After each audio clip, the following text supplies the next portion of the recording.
when you stand amongst the family, when you stand with the parents and your friends to make a covenant before the Lord. In a seminary പഠിപ്പിച്ചമാർ പറഞ്ഞിട്ടുണ്ട്, ക്രിസ്മസിന്റെ അന്നും ഈസ്റ്ററിനും കല്യാണത്തിനും നീട്ടി പ്രസംഗിക്കരുത്. 9 minute ഞാൻ പ്രസംഗിക്കും. അപ്പൊ ആദ്യം നിങ്ങൾക്ക് പറഞ്ഞേക്കാം, അപ്പൊ സമാധാനമാകും. അപ്പൊ ആദ്യം ഉറങ്ങാനായിട്ട് സമയമുള്ളവർക്കെല്ലാം ഉറങ്ങാൻ സാവകാശം. ഇന്ത്യൻ പ്രഭാഷണ പാരമ്പര്യം അനുസരിച്ച് പ്രസംഗിച്ച് ഉറക്കിയവരിന് സ്വർഗത്തിൽ നല്ല സീറ്റ് കിട്ടും.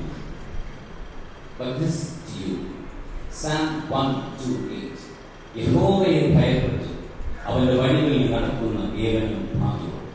The foundation for Christian marriage life is Jesus Christ, the Lord and Savior. There is no other foundation. Money is not the foundation. Capacity is not the foundation. Maybe the rhythms and the chords that you play is not the foundation. Maybe the beauty that you enjoy is not the foundation. The foundation is Jesus Christ, our Lord and Savior. അതുകൊണ്ട് എപ്പോഴും ദൈവത്തെ ഭയം. ദൈവത്തോടുള്ള ഭയം പേടിയുടെ ഭയമല്ല, അത് ലവിന്റെ ഭയം. ദൈവഭയം കൂട്ടാൻ 2 കാര്യങ്ങളാണ് സഭ പഠിപ്പിക്കുന്നത്. ഒന്ന് സാക്രമെന്റ്സ്. ഓരോ തവണയും നിങ്ങൾ കുർബാനയിൽ പങ്കെടുക്കുകയും ഭയം കൂടും. 2 വിശുദ്ധ വേദപുസ്തകം.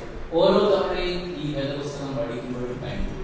So there are 2 means to nurture the fear of the Lord. One is through the sacrament and second is through the Bible. അതുകൊണ്ട് കുടുംബത്തിന്റെ അടിസ്ഥാനം ദൈവത്തെ ഭയപ്പെടുക. രണ്ടാമത് പറയുന്നു, നിന്റെ കൈകളുടെ അധ്വാനം ഫലം നീ തിന്നു. ബ്ലെസ്സഡ് എന്ന് പറഞ്ഞാൽ ഹാർഡ് വർക്കിംഗ് ആണ് ബൈബിളിൽ. ഹാർഡ് വർക്കിംഗ് മാത്രമല്ല, ഇന്റലിജന്റ്ലി വർക്കിംഗ് ആണ്. ഇന്റലിജന്റ്ലി വർക്കിംഗ് മാത്രമല്ല, ക്വാളിറ്റേറ്റീവ്ലി വർക്കിംഗ് ആണ്.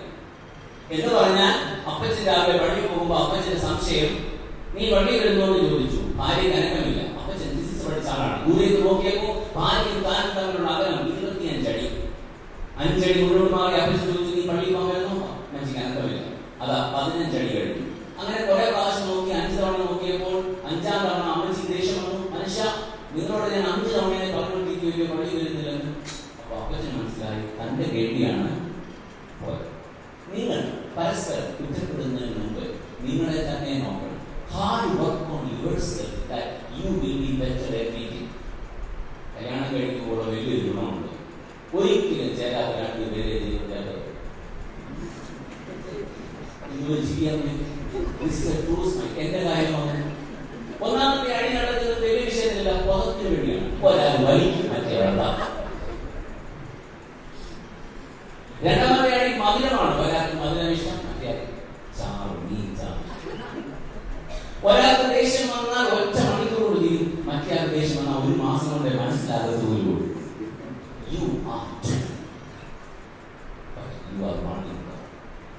അതുകൊണ്ടാണ് പറയുന്നത്, നിന്റെ ഭാര്യ നിന്റെ വീട്ടിൽ നിനക്ക് ഫലപ്രദമായ മുന്തിരി വള്ളി പോലെ, നിന്റെ മക്കൾ നിന്റെ മേശയ്ക്ക് ചുറ്റും ഒരുപോലെ. That is a garden, that is not a forest. What is the difference between garden and a forest?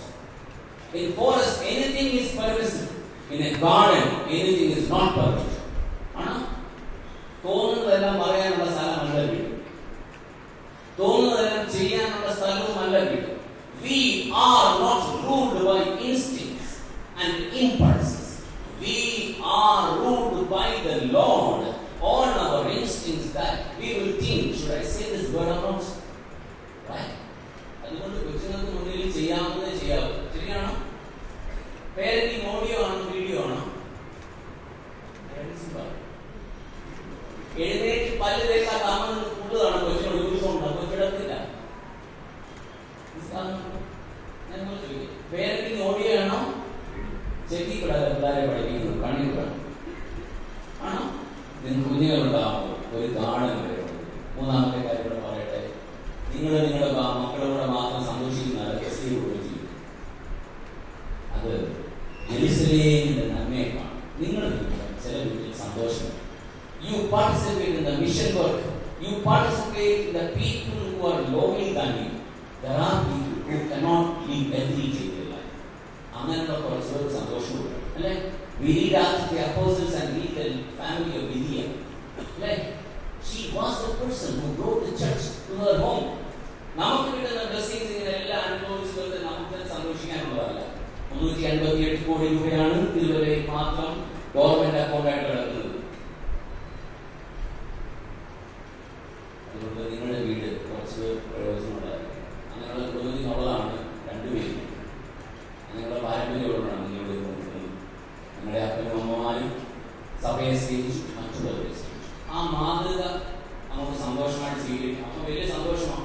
അപ്പോൾ മറ്റുള്ളവരെ കുറിച്ച് നമുക്കൊരു കരുതലുണ്ടാവും. ഇല്ലെങ്കിൽ എപ്പോഴും selfie എടുത്തങ്ങ് ബോറടി.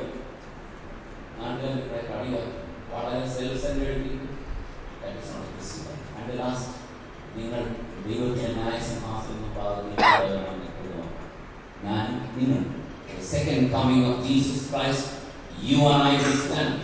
You and I will be responsible to whatever I do and you do in the family life. So the family life is not between two bodies, it is between two souls. So number one, fear of the Lord. Number two, hard work.